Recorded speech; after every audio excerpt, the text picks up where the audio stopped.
Gold, trusted gold buyers. మీరు తాకట్టు పెట్టిన బంగారాన్ని విడిపించి ఈ రోజు ఉన్న మార్కెట్ ధరకు కొనబడను.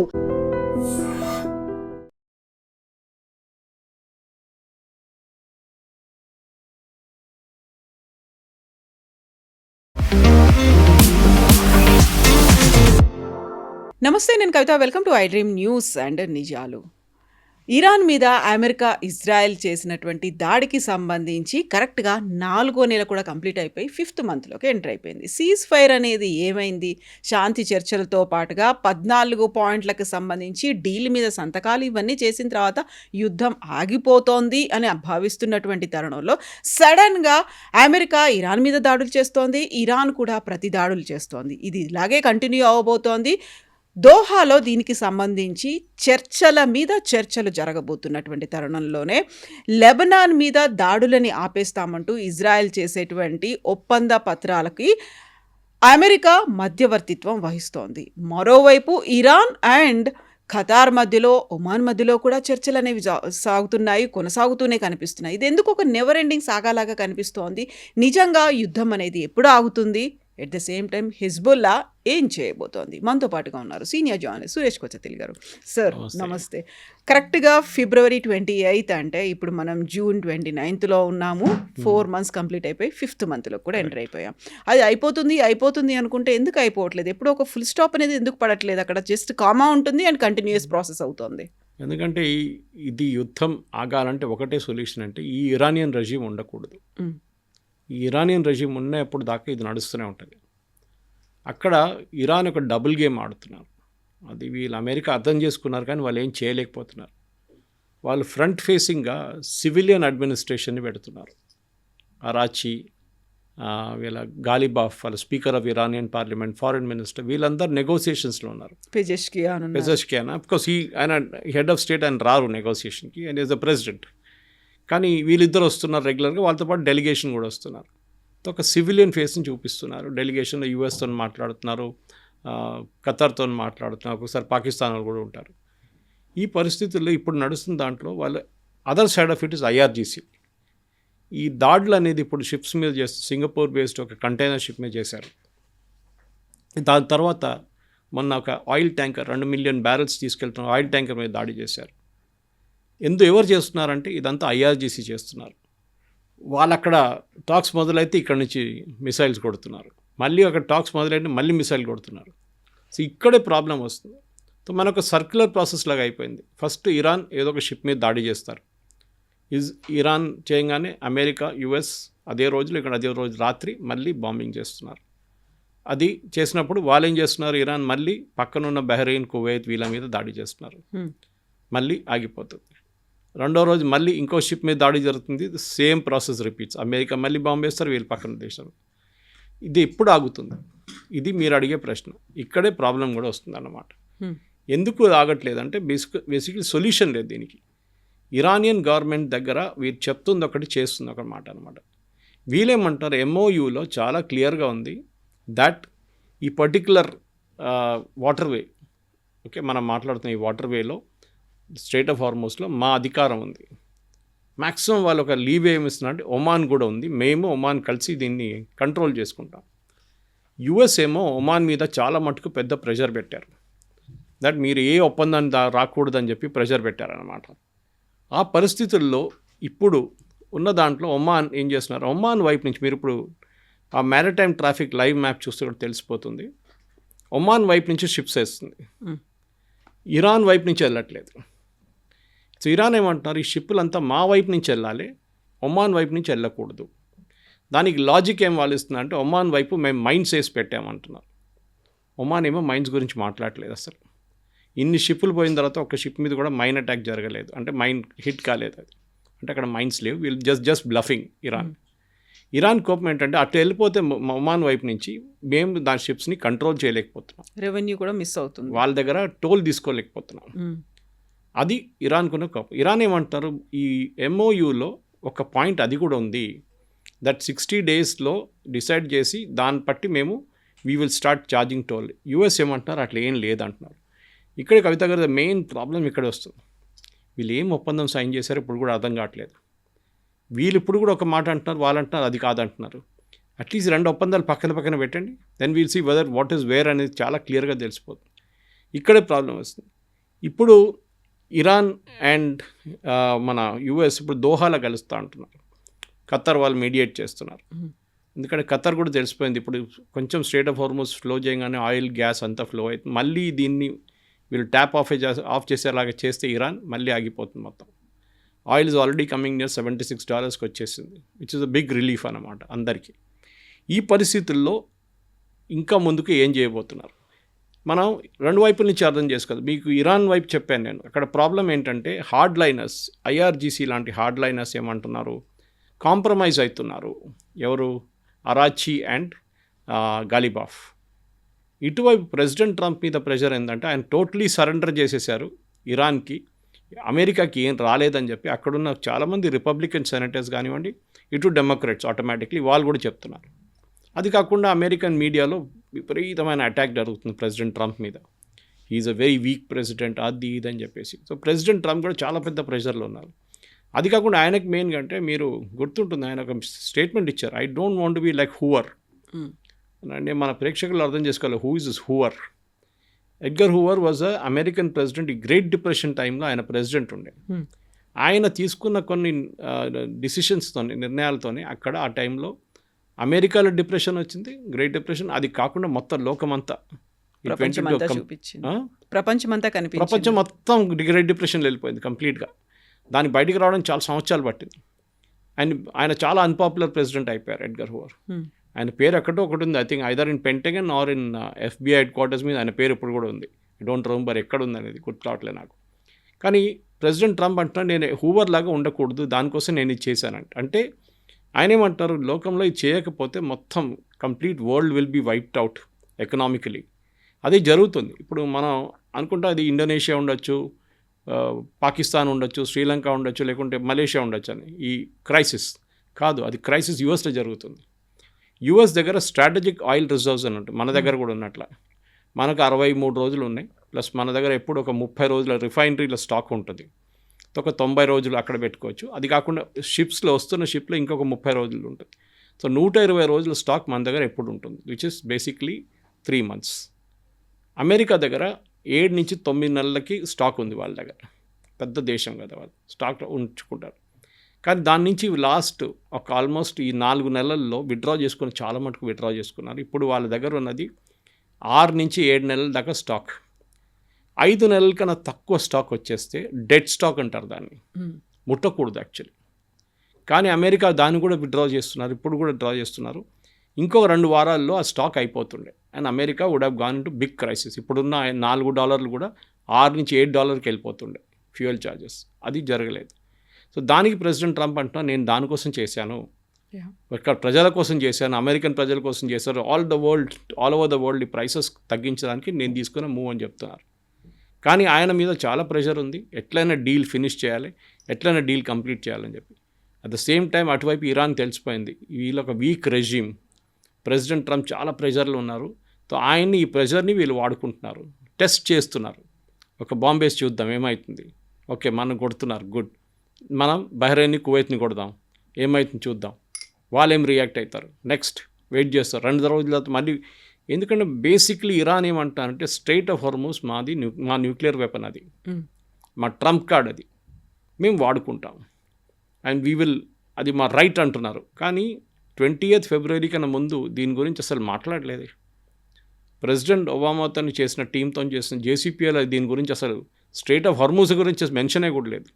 మళ్ళీ ఎట్లా వచ్చింది ఇక్కడ, అది పెద్ద ప్రశ్న. సో ఇరాన్ తెలిసిపోయింది, వీళ్ళు స్ట్రెయిట్ ఆఫ్ హార్మోస్ని ఒకసారి ఇడిసేస్తే, అమెరికా కంట్రోల్లో వచ్చేస్తే, దెన్ వీళ్ళకి బార్గెనింగ్ చిప్ అనేది ఏమి ఉండదు ఇరాన్కి. వాళ్ళు ఒక నార్మల్ దేశంలాగా అయిపోతారు, అమెరికా వాళ్ళతో ఫుట్బాల్ ఆడుకుంటారు. ఇప్పుడు మళ్ళీ ట్రంప్ ఒక మాట అంటున్నారు, ప్రపంచంలోనే ఇరాన్ని నేను లేకుండా చేస్తాను, అంత తీవ్ర స్థాయిలో దాడులు అనేవి జరగబోతున్నాయి అనుకున్నప్పుడు ఇరాన్ కూడా అదే అంతే తీవ్ర స్థాయిలో ఎందుకని స్పందిస్తుంది? సడన్గా అక్కడి దాకా వచ్చింది, ఒక పీస్ టాక్స్ అనేవి అవుతున్నాయి, తర్వాత మొత్తం ఒక కంక్లూడింగ్ పాయింట్కి వస్తాయి అనుకున్నప్పుడు మళ్ళీ ఎందుకు ఇలాంటి ఒక మూమెంట్స్ వస్తున్నాయి, ఎందుకని అటాక్స్ జరుగుతున్నాయి? కవిత గారు, ఇరాన్ దగ్గర డబ్బులు లేకుండే, కానీ లాస్ట్ 1 weekలో ప్రతిరోజు $140 million సంపాదిస్తున్నారు వాళ్ళు. వాళ్ళ షిప్స్ బయట వెళ్తున్నాయి, 6 నుంచి 8 షిప్లు. సో వాళ్ళ దగ్గర ఇప్పుడు నెక్స్ట్ ఒక 2-3 మంత్స్లో వాళ్ళ దగ్గర కావాల్సిన డబ్బులు వచ్చేస్తుంది. వచ్చిన తర్వాత వాళ్ళు ఏం చేస్తారు, ఫస్ట్ వాళ్ళ దగ్గర ఉన్న ఐఆర్జీసీ స్టాఫ్కి శాలరీ ఇవ్వలేదు 3 నెలల నుంచి, ఆ శాలరీ ఇస్తారు. వాళ్ళ రెగ్యులర్ మున్సిపల్ వర్కర్స్ కానీ టీచర్స్ కానీ వాళ్ళకి జీతం ఇవ్వాలి, అది ఇచ్చేస్తారు. సో ఒక లెవెల్ దాకా కంట్రోల్ అయిపోతారు అక్కడ. నెక్స్ట్ ఇన్ఫ్లేషన్, ఇప్పుడున్న ఇన్ఫ్లేషన్ 70%-80% ఇన్ఫ్లేషన్, దాన్ని తగ్గించాలి. దానికి ఏం కావాలి, బయట నుంచి గోధుమలు తెచ్చుకోవాలి, మిగతా మీట్ తెచ్చుకోవాలి బయట నుంచి. అమెరికా ఏమంటున్నారు, మేము మా దగ్గర డబ్బులు ఉంది, మీ డబ్బులు $26 బిలియన్ ఉంది కదా, మేము మీకు ఇచ్చేస్తాం, కానీ ఇవ్వం డైరెక్ట్గా. మీరు అమెరికన్ ఫార్మర్స్ దగ్గర నుంచి గోధుమలు కొనుక్కోండి, సోయాబీన్ కొనుక్కోండి, మేము కొనేసి మీకు ఇచ్చేస్తాం, మీరు అంత ట్రబుల్ కూడా తీసుకోక్కర్లేదు, వీ విల్ 26 బిలియన్ నుంచి కొన్ని తీసి మీకు ఇచ్చేస్తాం. వీళ్ళేమంటారు, వద్దు, మాకు మీ దగ్గర నుంచి ఏమొద్దు, మాకు ఆ డబ్బులు ఇచ్చేసేయండి, మా డబ్బులు. దీన్ని ఒక కాంటెక్స్ట్గా చూడాలి కవిత గారు, చాలా ఇంపార్టెంట్ కాంటెక్స్ట్ ఉంది. ప్రెసిడెంట్ ఒబామా JCPO సైన్ చేసినప్పుడు చాలా స్ట్రిక్ట్ కంట్రోల్స్ ఉండే. ఇన్ఫ్యాక్ట్ ఇవాళ పొద్దున I was watching John Kerry, ఇప్పుడు పాత secretary of state John Kerry Obama టైంలో ఆయన మెయిన్ నెగోషియేటర్ ఉండే ఈ JCPO డీల్ది. కెరీ గారు అడిగినప్పుడు ఆయన ఏం చెప్పారంటే, JCPO డీల్ ఎంత స్ట్రిక్ట్ ఉండే, ఇరాన్ ఒక యురేనియం 10 గ్రాములు కూడా ఇక్కడి నుంచి తీసి అక్కడ పెట్టలేరంట, అంత స్ట్రిక్ట్ ఉన్నారంట, తెలిసిపోతుందంట. ఎందుకంటే US intelligence, British, Russian, Chinese వీళ్ళందరూ కలిసిన ఇంటెలిజెన్స్లో చాలా వీళ్ళందరూ ఇరాన్ మీద నిఘా పెట్టున్నారు. JCPO అగ్రిమెంట్ ప్రకారం వీళ్ళందరూ సంతకం పెట్టారు దాంట్లో. అది కాకుండా ఇరాన్ వైపు నుంచి కూడా వాళ్ళకి తెలిసిపోయింది వీళ్ళ మీద ఫుల్ ప్రెషర్ ఉందని. ఇరాన్ CCTV కెమెరాలను కూడా అడ్జస్ట్ చేయలేకపోయారు వాళ్ళు. యూజువలీ వాళ్ళు CCTV కెమెరా ఫడ్ చేస్తారు, అది చేయలేరు. సో జాన్ కెరీ ఏం చెప్పారంటే, దిస్ వాజ్ సో స్ట్రిక్ట్. అప్పుడు మేము ఏం చేసాం, ఇంత ఒక 5-6 నెలలు ఇట్లా నడిచినప్పుడు మాకు తెలిసిపోయింది, అండ్ వీళ్ళందరూ రిపోర్ట్ ఇచ్చారు. British intelligence, German intelligence, French intelligence చెప్పారు, as they are observing it. వాళ్ళు చెప్పిన 3.6% ప్యూరిటీలో తీసుకొచ్చారు యురేనియంని, ఎక్కడ కదట్లేదు యురేనియం అని చెప్పినప్పుడు ప్రెసిడెంట్ ఒబామా ఏం చేశారంటే, వాళ్ళ దగ్గర ఉన్న $1.26 బిలియన్ దాన్ని ఇరాన్కి అప్పగించారు క్యాష్ రూపంలో. అది ఎందుకు చేశారంటే, అసలు దానికి ఇంకో స్టోరీ, దానికి పెద్ద స్టోరీ చేశారు, మన క్యాంపెయిన్ చేశారు president Trump. Obama American tax payer డబ్బులు తీసుకొని ఇరాన్కి అప్పగించేశారు, చూడండి సరెండర్ అయిపోయారు అన్న. ఇరాన్ ఏం చేయలేదు, ఇరాన్ న్యూక్లియర్ వెపన్స్ అది అన్నీ చేశారు, ఇరాన్ యాక్చువల్లీ చేయాల్సిన అన్నీ చేశారు. కానీ ప్రెసిడెంట్ ట్రంప్ క్యాంపెయిన్ ఇట్లా ఉండేనమాట. ఏం జరిగిందంటే, షా ఆఫ్ ఇరాన్ ఉన్న టైంలో ఆయుధాల కోసం డబ్బులు ఇచ్చారు ఆయన. దిట్ వాజ్ సమ్ బిలో $1 బిలియన్ ఉండే. అది ఇచ్చినప్పుడు అదే టైంలో షా ఆఫ్ ఇరాన్ని టాపుల్ చేసి ఖొమేనీ వచ్చారు. అప్పుడు ఈ ఆయుధాలు అమెరికా సప్లై చేయడానికి నిరాకరించారు. అప్పుడు ఇరాన్ కోర్టుకి వెళ్ళారు, అమెరికన్ కోర్ట్స్కి వెళ్ళి కేసు వేశారు. అయితే don't remember defence A company అని, ఆ కంపెనీ మీద కేసు వేశారు. వేసేమన్నా, మేము ఇచ్చిన డబ్బులు మా డబ్బులు, మాకు ఆయుధాలు ఇవ్వాలండే, మీరు ఆయుధాలు ఇవ్వకపోతే మాకు డబ్బులు మాకు ఇచ్చేసేయండి. So American court said yes correct. తో ఇవ్వలేదు. సో ఏమందంటే ఇంట్రెస్ట్ మీద ఇంట్రెస్ట్ పడి ఇప్పుడు 1.26 బిలియన్ వచ్చింది అప్పుడు ఇంట్రెస్ట్. సో ప్రెసిడెంట్ ఒబామా ఏం చెప్పారంటే, ఈ డబ్బులు మనం ఎందుకు పెట్టుకోవాలి, మనం ఇంట్రెస్ట్ కడుతున్నాం దాని మీద, ఇరాన్కి ఇచ్చేద్దాం, ఎనీవే దే ఆర్ ఫాలోయింగ్, మనం చెప్పిందంతా వాళ్ళు వింటున్నారు కదా అని. ఆ డబ్బులు ఉండేది. ఇప్పుడు ఆ 1.26 బదులు ప్రెసిడెంట్ ట్రంప్ $26 బిలియన్ ఇవ్వబోతున్నారు. ఇది ఆయుధాలు తీసుకున్న డబ్బు కాదు, ఇది ఇరాన్ గవర్నమెంట్ సంపాదించిన డబ్బులు, ఆయిల్ సేల్స్ నుంచి బ్యాంకులో పెట్టుకున్న డబ్బులు. అది ఖతార్లో ఉంది, మన దేశంలో ఉంది, ఈవెన్ యూఎస్లో ఉంది. అక్కడున్న బ్యాంకులు అన్నీ అమెరికా ఫ్రీజ్ చేసేసారు, డబ్బులు తీయలేరు. ఇప్పుడు ఆ డబ్బులు ఇవ్వబోతున్నారని చెప్పి ఒక కండిషన్ ఉందంట దాంట్లో. That should be done as soon as the deal is signed అని చెప్పారంట. అంటే ఏ రోజు ప్రెసిడెంట్ ట్రంప్ ఫ్రాన్స్లో సంతకం పెట్టారో అదే రోజు ఆ డబ్బులు ఇవ్వాలంటున్నారు, అది వాళ్ళు ఇవ్వట్లేదు. సో ఈ 2 పాయింట్ల మీద డిస్ప్యూట్ ఉంది. ఒకటి స్ట్రైట్ ఆఫ్ హార్ముజ్, ఇంకోటి ఈ $26 బిలియన్. కానీ ప్రెసిడెంట్ ట్రంప్ దాని గురించి అసలు మాట్లాడలేదు. ఇప్పుడు ఆయనేమో జేడీ వ్యాన్స్తో మాట్లాడిపిస్తున్నారు. జేడీ వ్యాన్స్ ఒకరోజు ఇట్లా అంటున్నారు, ఒకరోజు అట్లా అంటున్నారు. ఒకరోజు ట్రంప్ని సపోర్ట్ చేసినట్లు మాట్లాడుతున్నాం, నెక్స్ట్ డే ట్రంప్ని వ్యతిరేకించి మాట్లాడుతున్నాం ఇండైరెక్ట్. ఈ పరిస్థితిలో ఉన్నాం మనం ఇప్పుడు. ఫుల్ స్టాప్ కాదు, కామా కాదు, ఒక డాష్ కాదు, హైఫన్ లేదు, ఏం లేదు. అది ఫుల్ ఫ్లెజ్గా పోతుంది. స్టేటస్ కో అనడానికి కూడా లేదు అక్కడ, మళ్ళీ అన్ని ఫ్లక్చువేషన్స్ అనేవి కనిపిస్తున్నాయి. ఇక్కడ ఇంట్రెస్టింగ్గా ఇజ్రాయెల్ అనేది ఇరాన్తో ఒప్పందాన్ని కుదుర్చుకోవడానికి యాక్సెప్ట్ చేయట్లేదు. ఇజ్రాయెలే పెట్టిన ఓ మాట ఏంటి, ఇరాన్ అండ్ లెబనాన్ని కూడా అందులో ఇంక్లూడ్ చేయాలి అనుకున్నప్పుడు ఎందుకని లెబనాన్తో ఒక ఒప్పందం కుదుర్చుకోవడానికి ఇజ్రాయెల్ రెడీగా ఉంది? ఈ రెండిటి మధ్యలో అమెరికా ఎందుకు మధ్యవర్తిత్వం వహిస్తోంది అక్కడ? ఈ ఇరాన్ అండ్ ఇష్యూ నడుస్తున్నప్పుడు వాళ్ళు పాయింట్ నెంబర్ 1లో మెమరాండమ్ ఆఫ్ అండర్స్టాండింగ్లో అక్రాస్ ఆల్ టెరిటరీస్ అన్నారు. ఇప్పుడు నేను అడుగుతున్న ఒకటే ప్రశ్న, ఓకే లెబనాన్ నేను చెప్పలేదు కదా, దాంట్లో ఎక్కడ చెప్పలేదు, గాజాని ఎక్కడ చెప్పలేదు కదా, అక్కడ రష్యా యుక్రెయిన్ కొట్టుకుంటున్నారు, అది కూడా దీంట్లో వస్తుందా? అన్ని టెరిటరీస్ అని చెప్పారు కదా, you should define the territories. అది చేసిన ఫస్ట్ తప్పు. చెప్తే ఎంఓయూ అనేది misunderstanding, memorandum of misunderstanding, memorandum of understanding కాదు ఇది. ప్రతి పాయింట్ని మీరు ఫుల్ స్టాప్ కామాతో సహా మీరు క్లియర్గా డిఫైన్ చేయాలండే. అమెరికా విల్ పే మనీ అనగానే ఎంత డబ్బులు ఎప్పుడు అని డిఫైన్ చేయలేదు. అక్రాస్ ఆల్ టెరిటరీస్ అనగానే అది మీరు క్లియర్గా లెబనాన్ అని చెప్పలేదు. ఫస్ట్ ఆఫ్ ఆల్ హెజ్బుల్లా మీద దాడి చేస్తున్నారు ఇజ్రాయెల్లో ఇజ్రాయలీస్ మీద హెజ్బుల్లా దాడి చేసినప్పుడు వాళ్ళు రిటర్న్ దాడి చేస్తున్నారు. Hezbollah is a non state actor. మన లాంగ్వేజ్లో టెర్రరిస్ట్ అదే అంటారు. ఇప్పుడు పాకిస్తాన్ చెప్తుంటారు చూడండి, హఫీజ్ సైదా ఆయన ఎవరు మాకు తెలియదే, హిజ్బుల్ ముజాహిదీన్ వాళ్ళు ఎవరు నాకు తెలియదు, Lashkare Toiba nothing, we don't know who they are non state actors. ఉన్నారు పాసిబుల్ ఏదో గల్లీలో ఉంటున్నారు వాళ్ళని, ఇది మనం అంటున్నాం. అంత పెద్ద ప్రయారిటీ ఇవ్వాల్సిన అవసరం లేదు. యూఆర్ నాట్, ఇంకా ఒకసారి ఎస్ అనగానే then it becomes your responsibility. అరే మీరు చూసుకోవాలి ఉండే కదా, ఇది మీ దగ్గర ఉండే కదా, అది జరగట్లేదు అనమాట. ఇప్పుడున్న పరిస్థితుల్లో Lebanon issue is very very crucial. Israel America కలిసి ఒక ప్లాన్ వేసుకున్నారు. ఈ ప్లాన్ ముందు కూడా ఉండే, ఏంటి, గాజాలో చేశాం. గాజాలో హమాస్ని మనం వీళ్ళు అమెరికా ఏమన్నారంటే కంప్లీట్లీ వాళ్ళ ఆయుధాలన్నీ తీసుకొని వాళ్ళని సరెండర్ చేపియాలి, డిసామ్ చేపియాలి. కానీ ఇవాళ దాకా జరగలేదు. ఎవరు చేస్తారు? దే షుడ్ బి సంబడి కదా, దమ్మును వచ్చి చేస్తాడు. మీరు వెళ్ళి గాజాలో వెళ్ళి ఆయుధాలు ఇవ్వండి అంటే చంపేస్తారు వాళ్ళు, హమాస్ వాళ్ళు. Same thing in Lebanon. ఇప్పుడు ఏం ఒప్పందానికి వచ్చారంటే ఇజ్రాయెల్ ఏమో కొన్ని టెరిటరీస్ నుంచి సదర్న్ లెబనాన్లో వెకేట్ చేస్తారు, non critical sectors. Okay, southern లెబనాన్లో ఉంటారు వాళ్ళు, లిటానీ రివర్ దాకా ఉంటారు. కానీ కొన్ని ప్లేసెస్లో చిన్న చిన్న ఇన్సిగ్నిఫికెంట్ ప్లేస్లో ఇజ్రాయెల్ వెకేట్ చేస్తారు. అక్కడ లెబనీస్ ఆర్మీ వస్తారు. లెబనీస్ ఆర్మీ వచ్చిన తర్వాత వీళ్ళు చుట్టుపక్కల ఉన్న హెజ్బుల్లాని డిసామ్ చేస్తారు.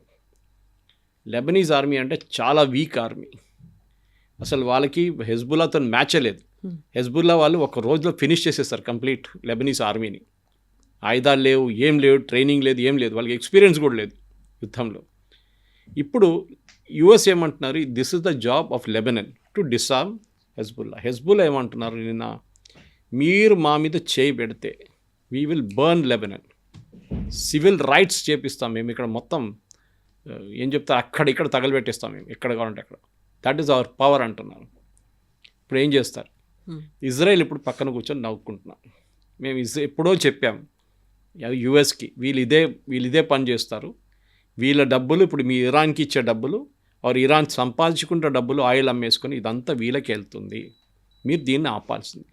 This is where it is. So ఈ డీల్తోని ఇజ్రాయెల్ ఒక మారల్ విక్టరీ స్కోర్ చేశారు. అది కాకుండా ఒక స్ట్రాటజిక్ విక్టరీ కూడా, ఎందుకంటే వాళ్ళు ఇప్పుడు ఆ రెస్పాన్సిబిలిటీ, ప్రెసిడెంట్ ట్రంప్ మీకు గుర్తుంటుంది కవిత గారు, ఇనీషియలీ నడిమిట్లో ఒకసారి ఐ థింక్ 3rd month ఎక్కడో ఆయన ఎంఓయూ సైన్ చేసినప్పుడు చెప్పారు, నెటన్యాహుతోని కాదు, ఆయన ఒక బిల్డింగ్లో ఒక హెజ్బుల్లా టెర్రరిస్ట్ని కొట్టడానికి మొత్తం బిల్డింగ్ కూల్చేస్తున్నారు ఆయన, we will give it to the Syrians, సిరియాలో ఐసిస్ వాడు ఉన్నాడు చూడండి, వాడు చూసుకుంటాడు అన్నాడు. ఏం జరిగింది ఇప్పుడు? That guy said I won't do. ఆయన ఎక్స్ ఐసిస్, వాళ్ళకి ఐసిస్కి హెజ్బుల్లాకి చాలా క్లోజ్ సంబంధాలు ఉన్నాయి. ఆయన అన్నారు మేము చేయం ఈ పని. సో బాగా తిరిగి ఇజ్రాయెల్కి వచ్చింది ఇప్పుడు. అది Israel has to do it. అమెరికాకి ఇంకా ఎక్స్క్యూజ్ లేదు. ఇప్పుడు హమాస్ ఇక్కడ డిసేబుల్ చేయడం, అక్కడ హెజ్బుల్లాని చేయడం కావట్లేదు వీళ్ళిద్దరితో. This is the main issue right now అన్నమాట. సో మరి ఇజ్రాయెల్ యాక్సెప్ట్ చేయడం వెనకాల ఉన్నటువంటి ఉద్దేశం, ఇప్పుడు లెబనాన్ అగ్రీ చేస్తోంది, యుఎస్ అగ్రీ చేస్తోంది, ఇజ్రాయెల్ అగ్రీ చేస్తోంది, బట్ అక్కడ హెజ్బుల్లా ఏం చేయబోతున్నారు? ఇప్పుడు హెజ్బుల్లా మొత్తం లెబనాన్ని ఆక్యుపై చేసుకుంది, వాళ్ళ మెజారిటీ పెంచుకుంటోంది, అక్కడ ఎంపీలుగా కూడా హిజ్బుల్లా వాళ్ళు ఉన్నప్పుడు మా మీద అటాక్ చేయడానికనే లెబనాన్ ఇజ్రాయెల్తో కలిసింది అనుకున్నప్పుడు హిజ్బుల్లా ఊరుకుంటుందా మరి? లేదు. నిన్న రాత్రి నుంచి మొదలైంది గొడవ. నిన్న రాత్రి ఆల్మోస్ట్ ఒక 200-300 మంది బైక్ల మీద పెద్ద సైలెన్సర్లు పెట్టుకొని సౌండ్ మొత్తం క్రియేట్ చేసుకుంటే బేరూట్ మొత్తం తిరుగుతున్నారు. And they threatening everybody, especially Christians. మనకు అందరు తెలిసిందే లెబనాన్ క్రిస్టియన్ కంట్రీ ఉండే ముందు, కానీ అక్కడ ఓవర్ ద ఇయర్స్ ఈ షియా వాళ్ళు వచ్చి రావడం, అది కాకుండా మిగతా ముస్లిం దేశాల నుంచి వచ్చి చాలామంది రెఫ్యూజీస్ ఉండడంతో ఇప్పుడు లెబనాన్ ఒక ఇస్లామిక్ కంట్రీగా మారిపోయింది. Technically not Islam, but Islamic country లాగా మారిపోయింది. అక్కడ ఇప్పుడు 16% మంది క్రిస్టియన్స్ ఉన్నారు. మైనారిటీ అయిపోయారు వాళ్ళు. క్రిస్టియన్స్ మీద దాడి చేస్తారు. అప్పుడు యుఎస్ రియాక్ట్ అవుతారు. యుఎస్ రియాక్ట్ అయినప్పుడు మళ్ళీ ఇంకొక ఫ్రంట్ ఓపెన్ అయిపోతుంది యుద్ధంలో. అండ్ ఇజ్రాయెల్కి ఇది ఎగ్జాక్ట్లీ ఇదే కావాలి. ఇజ్రాయెల్ ఎప్పటి నుంచో చెప్తున్నారు, మీరు ఇరాన్ని బిలీవ్ చేయకండి. ప్రెసిడెంట్ ట్రంప్ ఏమో ఆయన బాబు యుద్ధం ఎట్లా ఆపాలని చెప్పి, I should not be another Hoover అని చెప్పేసి, యుద్ధం ఎట్లా ఆపుదాం, ఇట్లా ఆపుదాం, మనం ఈ వేళతో ఎవరితోనే సంతకం పెట్టుకుందాం, I will do a deal with the devil అంటారు ఇంగ్లీష్లో. అది చేశారు. ఇప్పుడు ప్రెసిడెంట్ ట్రంప్కి చేయాల్సి వస్తుంది ఈ పని. ఇజ్రాయెల్ పక్కన జరిగిపోతారు, మీరే చేసేసుకోండి, మీరు disarm Hezbollah, then we'll see how it possible. కాదు అది. సో లెబనాన్ ఇంకో ఫ్లాష్ పాయింట్గా మారబోతుంది. బహుశా ఇంకొక 2-3 వారాల్లో హెజ్బుల్లా మీద అమెరికా ఏమైనా మూవ్స్ చేస్తే డెఫినెట్గా హెజ్బుల్లా రియాక్ట్ అవుతారు. అండ్ ఇరాన్ కూడా రియాక్ట్ అవుతారు. అక్కడ వాళ్ళు అంటారు, MOU వైలేట్ చేశారు మీరు, that they shall be no hostilities across all frontiers, అది మీరు వైలేట్ చేశారని చెప్పేసి. మళ్ళీ ఒమన్లో కూడా అక్కడ ఒప్పందాలు అనేవి కుదరబోతున్నాయి అనేటువంటి మాట. డిఫరెంట్గా అన్నీ కుదుర్చుకుంటున్నారు తప్ప అందరూ కలిసి ఒక కలెక్టివ్గా చేయాల్సినటువంటి పని చేయట్లేదా? బిట్స్ అండ్ పీసెస్గా మాట్లాడుకుంటున్నారు, మీటింగ్లు అనేవి పెట్టుకుంటున్నారు. ఎక్కడైతే క్రక్స్ ఆఫ్ ద పాయింట్ అంటారో ఆ పాయింట్ గురించి అని ఎందుకు మాట్లాడుకోవట్లేరు? ఒక యూనిటీ అనేది ఎందుకు రావట్లేదు? మళ్ళీ అక్కడ ఇస్లామాబాద్ టాక్స్, పాకిస్తాన్ ఏమైంది అసలు? పాకిస్తాన్ ఇప్పుడు పక్కన పెట్టేశారు. పాకిస్తాన్కి దీంట్లో రోల్ లేదు. ఇప్పుడు చాలా క్లియర్గా తెలిసిపోయింది. ఎందుకంటే డబ్బులు ఉంటే మీరు మాట్లాడవచ్చు, డబ్బులు పవర్ ఉంటుంది. ఖత్తర్ దగ్గర డబ్బులు చాలా ఉన్నాయి. You are one of the richest Islamic nations. Qatar పిలిస్తే ఖత్తర్ ఇరాన్ మాట్లాడతారు. ఎందుకంటే రేపు ఖత్తర్ అంటారు, I will give you $50 billion, మీరు యుద్ధం ఆపండి అంటే ఇరాన్ ఆపేస్తారు. అంత పవర్ ఉంది ఖత్తర్ దగ్గర. కానీ ఖత్తర్ ఏం చేస్తున్నారంటే వాళ్ళకి ఇప్పుడు గ్యాస్ అమ్మలేకపోతున్నారు. వాళ్ళు లాస్ట్ 4 నెలల నుంచి వాళ్ళు అస్సలు సంపాదించలేదు, డబ్బులే లేదు వాళ్ళ దగ్గర. ఖత్తర్ వాళ్ళ FD విత్డ్రా చేసుకుంటున్నారు. FD అంటే వాళ్ళ దగ్గర ఇన్వెస్ట్మెంట్ చేసిన అన్ని విత్డ్రా చేసుకుంటున్నారు, US నుంచి, బ్రిటన్ నుంచి. సో ఇప్పుడు ఖత్తర్ ఎందుకు చేస్తున్నారంటే, ఖత్తర్ అంటున్నారు వీళ్ళిద్దరిని కూర్చోబెట్టి మాట్లాడదాం, అట్లీస్ట్ స్ట్రైట్ ఆఫ్ హార్మోస్ని నెక్స్ట్ 6 months దాకా ఓపెన్ పెడదాం, ఓకే, ఈ డీల్ క్లోజ్ చేసేదాకా. కానీ అది జరగదు. స్ట్రైట్ ఆఫ్ హార్మోస్ మీద ఇరాన్ కంట్రోల్ ఉండడానికి ట్రై చేస్తున్నారు. అటువైపు మన ఇజ్రాయెల్ సంగతి చూడండి. మీరు ఇదన్నప్పుడు ఒమాన్లో కూడా జరిగింది. ఒమాన్తో కూడా చర్చలు జరుగుతున్నాయి. వాళ్ళ ఇరాన్ ఎవరి నుంచో ఎవరో వెళ్ళారు అక్కడికి, మాట్లాడుతూ వాళ్ళేమంటున్నారంటే, మేము ఒమాన్ కలిసి ఈ స్ట్రైట్ ఆఫ్ హార్మోస్ని కంట్రోల్ చేస్తాం. ఇంటర్నేషనల్ మ్యారిటైమ్ రూల్స్ ప్రకారం, ఇంటర్నేషనల్ మ్యారిటైమ్ లా ప్రకారం అది ఒక ఇంటర్నేషనల్ వాటర్వే. ఇప్పుడు రేపు శ్రీలంక అండ్ భారతదేశం నడిమిట్లో ఉన్న గ్యాప్ అని చూడండి, ఓకే, ఆ గ్యాప్ నుంచి లేకుంటే శ్రీలంక చుట్టూ నుంచి వెళ్తున్న, మన దగ్గర నుంచి వెళ్తున్న ఏదైనా షిప్స్ ఉంటే దాన్ని మనం ఆపేసి అక్కడి నుంచి మీరు టోల్ కట్టమంటే ఎవరైనా కడతారా? రేపు మనం గ్రేట్ నికోబార్ ప్రాజెక్ట్ వచ్చిన తర్వాత అదే భయం ఉంది కదా, మలకా స్ట్రేట్ దగ్గర ఒక టోల్ పెడితే ఏమవుతుంది? 40 నుంచి 50 నుంచి 60% చైనీస్ ప్రోడక్ట్స్ ఆ రూట్ నుంచి వెళ్తాయి. ఇక్కడ చైనా ఏం చేస్తారు? అప్పుడు అబ్జెక్ట్ చేస్తారు కదా, డెఫినెట్ చేస్తారు. It's an international waterway. కానీ ఎప్పుడైనా ఏ దేశానికైనా వాళ్ళకి స్పెషల్ ఎకనామిక్ జోన్ అని ఉంటుంది కవిత గారు. మనకు కూడా ఉంది, అది 30 కిలోమీటర్ నాటికల్ మైల్స్ ఉంటుంది, కొన్ని చోట్ల 45 నాటికల్ మైల్స్ ఉంటుంది. ఖత్తర్ ఇటు ఉన్నప్పుడు ఒమాన్ అండ్ ఇరాన్ నడిమిట్లో ఉన్న వాటర్వేలో ఒక portion is international waterway, complete international waterway కాదు. సో వాళ్ళు లాజికల్గా లీగల్గా మాట్లాడితే Iran is correct to certain extent, అంతే. మొత్తం వాటర్వే వాళ్ళది కాదు, వాళ్ళ వైపు ఉన్నది వాళ్ళది. సో ఒమాన్ ఏమంటున్నారు, ఇప్పుడు US ప్రెషర్ పెట్టిన తర్వాత ఒమాన్ వాళ్ళ వాటర్వే అని చూడండి, దాన్ని ఈ షిప్స్ అన్నీ వాడుకోవచ్చు అని చెప్తున్నారు. సో షిప్స్ అన్నీ ఇప్పుడు ఒమాన్ పక్క నుంచి వెళ్తుంది. ఇరాన్ ఏమంటున్నారు, కాదు it should go around Qeshm island, ఇప్పుడు మేము దాన్ని కంట్రోల్ చేయొచ్చు అక్కడి నుంచి, and they have to pay maritime fee. అది మేము MOUలో రాసామంటున్నాం, కానీ MOUలో ఇక్కడ లేదు అది. సో బహుశా ఏం జరిగిందంటే MOUలో కూడా వీళ్ళు మాట్లాడుకున్నప్పుడు కొన్ని పాయింట్స్ ఆఫ్ ద రికార్డ్ కూడా ఉండొచ్చు, మనకు తెలియదు. ఇక్కడే పాకిస్తాన్ రోల్ వస్తుంది. ఎందుకంటే పాకిస్తాన్ దీనికి ముందు కూడా మీకు గుర్తుంటుంది, ఫస్ట్ టైం ఒక MOU కాదు, ఒక అగ్రిమెంట్ లాగా వచ్చినప్పుడు, అగ్రిమెంట్లో దాంట్లో వాళ్ళు లెబనాన్ గురించి చెప్పారు. అప్పుడు ప్రెసిడెంట్ ట్రంప్ చెప్పారు లెబనాన్ లేదు దీంట్లో. పాకిస్తాన్ అన్నాను లెబనాన్ ఇస్ దేర్, మేము ఇచ్చిన కాగితంలో ఉంది కదా. ఈ said no, it is not there. Last finally agree చేశారు, yes it is there, but language చాలా అంబిగ్యూస్గా పెట్టాయి. దీంట్లో కూడా అదే జరుగుతుంది కవిత గారు. ఈ MOU ఎవరు డ్రాఫ్ట్ చేశారో అర్థం కావట్లేదు. ఇంటర్నేషనల్ డిప్లొమాట్స్ డ్రాఫ్ట్ చేయలేదు. ఇది చాలా అంబిగ్వస్గా పిల్లి ఉంది, రూమ్లో పిల్లి ఉందంటే ఉంది, లేదంటే లేదు, అట్లాంటి మాటలు. ఇట్లాంటి వర్షం పడుతుందా తెలియదు, పడితే పడుతుంది లేకుంటే లేదు, కన్వీనియంట్గా anything. So it can mean anything. So మీరు ఇంటర్నేషనల్ అక్రాస్ ఆల్ ఫ్రాంటియర్స్ అంటే ఎక్కడ ఫ్రాంటియర్, నో ఆల్ జాగ్రఫీస్ యుద్ధం ఉండకూడదు, వెరీ గుడ్, చాలా మంచిది, ఎక్కడ యుద్ధం ఉండకూడదు. కానీ జరుగుతుంది కదా యుద్ధాలన్నీ. మీ ఇరాన్ గురించి మాట్లాడండి, మీ ఏరియాలో ఉన్న యుద్ధాల గురించి మాట్లాడండి. మీరు ఎక్కడో ఉన్న లెబనాన్ ఎందుకు మాట్లాడుతున్నారు? This is point of Israel అన్నమాట. And Israel is correct. ఎందుకంటే ఇజ్రాయెల్ ఇప్పుడు కాదు కవిత గారు, ఈజిప్ట్తో 1979లో వీరు ఒక ఒప్పందం చేసుకున్నారు. ఓకే, అప్పుడు వాళ్ళు దానికన్నా ముందు చాలాసార్లు యుద్ధాలు జరిగినాయి. Egypt and not just Egypt, Jordan, Iraq, Syria వీళ్ళందరూ దాడి చేశారు ఇజ్రాయెల్ మీద. 6 Day వార్ ఒకటి జరిగింది 1948లో. మే 1948లో వాళ్ళకి ఇండిపెండెన్స్ వచ్చింది, మనకు వచ్చిన ఒక సంవత్సరం తర్వాత. అండ్ ఇమ్మీడియట్లీ వాళ్ళ మీద దాడి జరిగింది. కానీ వాళ్ళు దే బీట్ బ్యాక్ ఎవ్రీబడి, అందరిని ఓడించారు. దాని తర్వాత ఈజిప్ట్ అండ్ ఇజ్రాయెల్ నడిమిట్లో ఒక ఒప్పందం వచ్చింది. అప్పుడు దాకా దేవర్ స్వాన్ ఎనిమీస్ అనమాట, ఒకరికొకరికి అసలు పడదు, ఇరాన్ లాగానే. ఇప్పుడు దాకా దాన్ని ఎవరు ఉల్లంఘించలేదు. That treaty is still there. Then I think somewhere in 1994 జార్డన్తో ఒక ఒప్పందం జరిగింది ఇట్లానే. Even today Jordan and Israel ఏ ప్రాబ్లం లేదు. ఇన్ఫ్యాక్ట్ నిన్న ప్రైమ్ మినిస్టర్ బెంజమిన్ నెటన్యాహు చాలా ఒక ఇంట్రెస్టింగ్ స్టేట్మెంట్ ఇచ్చారు. వీళ్ళు ప్యాలెస్టీనియన్స్ ఎప్పుడు మాట్లాడుతున్నప్పుడు from the river to the sea అంటారు. వాళ్ళ స్లోగన్స్ మీకు వినిపిస్తుంది, మన కొలంబియా యూనివర్సిటీలో, మన ఈవెన్ జేఎన్యూలో వినిపిస్తుంది. From the river to the sea is Palestine. Jordan river ఇక్కడ, మెడిటరేనియన్ సీ ఇక్కడ, నడిమిట్లో ఇజ్రాయెల్ ఉంది, ఇటువైపు గాజా ఉంది, ఇటువైపు వెస్ట్ బ్యాంక్ ఉంది. So Israel is literally cutting through అనమాట. ఇప్పుడు వీళ్ళేమంటారు, ఇజ్రాయెల్ ఉండకూడదు, అంతా మాదే, అంతా మాదే. ఇన్ఫ్యాక్ట్ నిన్న I was watching one of Saudi Arabian ministers అనుకుంటా, ఆయన ఒక స్టేట్మెంట్ ఒక ఇంటర్వ్యూలో అన్నాడు, ఎవరు ఆపారు ప్యాలెస్టైన్ని? మేమే ఆపాం, మేమందరూ, all this Muslim nations only stopped it. ఎప్పుడో ఇజ్రాయెల్ ఆఫర్ చేశారు 2 State సొల్యూషన్, అప్పుడు ఆఫర్ చేసినప్పుడు మేము తీసుకోలేదు. మేము ఇజ్రాయెల్ మీద పోరాటం చేసి, ఇజ్రాయెల్ మీద ఆయుధాలతో మేము దాడి చేశాం, ఇజ్రాయెల్ కొట్టారు మమ్మల్ని, ఉన్న ల్యాండ్ కూడా గుంజుకున్నారు, గోలాన్ హైట్స్ గుంజుకున్నారు. ఓకే, మళ్ళీ మీరేం చేశారు, సైనార్ డెజర్ట్ గుంజుకున్నారు, తర్వాత రిటర్న్ ఇచ్చారనుకోండి. కానీ ఇజ్రాయెల్ అప్పుడు ఆఫర్ చేశారు, ఇదంతా హిస్టరీలో ఉంది ఇదన్నీ.